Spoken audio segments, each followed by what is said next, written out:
Setiap orang tua pasti ingin anaknya berhasil atau anaknya berprestasi. Tetapi prestasi itu ada dua. Satu adalah prestasi yang secara kuantitatif, yakni apa yang tertera sebagai nilai di atas kertas. Yang kedua adalah prestasi secara kualitatif, yaitu berupa kemampuan atau kompetensi anak. Nah, ada banyak sejarah yang membuktikan bahwa anak-anak yang dulu di sekolah dasar itu selalu juara satu. Tetapi ketika dia di SMA dan di universitas, dia tidak lagi menjadi juara. Namun sebaliknya, anak-anak yang dulu di sekolah dasar itu biasa-biasa saja, dia di universitas mulai menunjukkan prestasinya. Kenapa? Saya memikirkan hal ini karena saya adalah seorang ibu yang memiliki 2 orang anak yang sekarang memperoleh beasiswa dan sedang ada di Australia. Puji Tuhan. Permasalahan yang ingin saya bagikan ternyata ada pada bentuk bantuan yang kita berikan kepada anak. Seringkali kita ingin melihat hasil itu berupa kuantitatif, yaitu nilai yang tertera di atas kertas. Karena apa? Karena itu bisa segera kita ketahui hasilnya dalam beberapa hari. Sedangkan hasil yang berupa kualitatif itu masih panjang, masih jauh. Lebih dari setahun yang akan datang. Wah,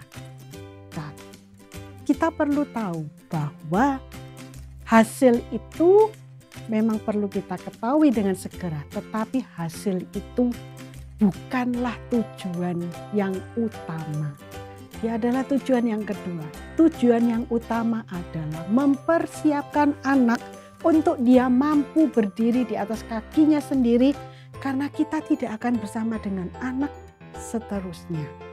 Nah, bantuan itu ternyata Bapak dan Ibu, kalau kita berikan secara langsung, kita turun tangan, kita membantu dia mengerjakan PR-nya, kita membantu dia mengerjakan proyek, itu adalah bantuan yang akan menghasilkan nilai atau prestasi kuantitatif.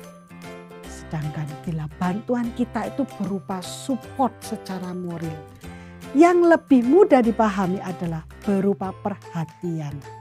Ketika anak kita kesulitan mengerjakan PR-nya, kita tunjukkan empati kita. Begitu ya Dek, coba kamu baca lagi. Kamu ingat enggak? Gurumu di kelas mengatakan apa? Kita ada di dekat anak, kita ada di sebelahnya. Kita ikut membaca buku-buku soalnya. Kita duduk di sebelah dia. Tetapi kita tidak turun tangan mengerjakan.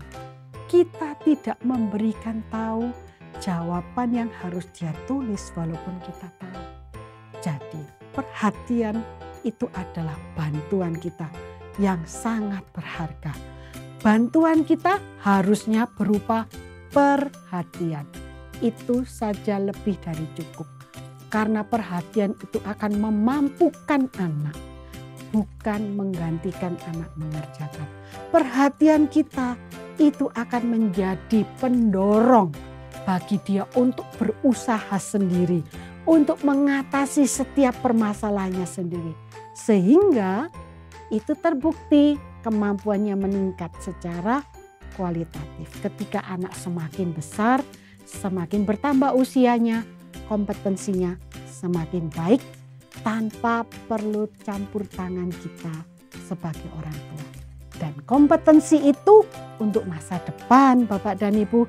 Sedangkan nilai itu hanya di atas kertas. Ada perusahaan yang dipimpin oleh orang asing yang mengatakan demikian. Nilai it's only on a paper.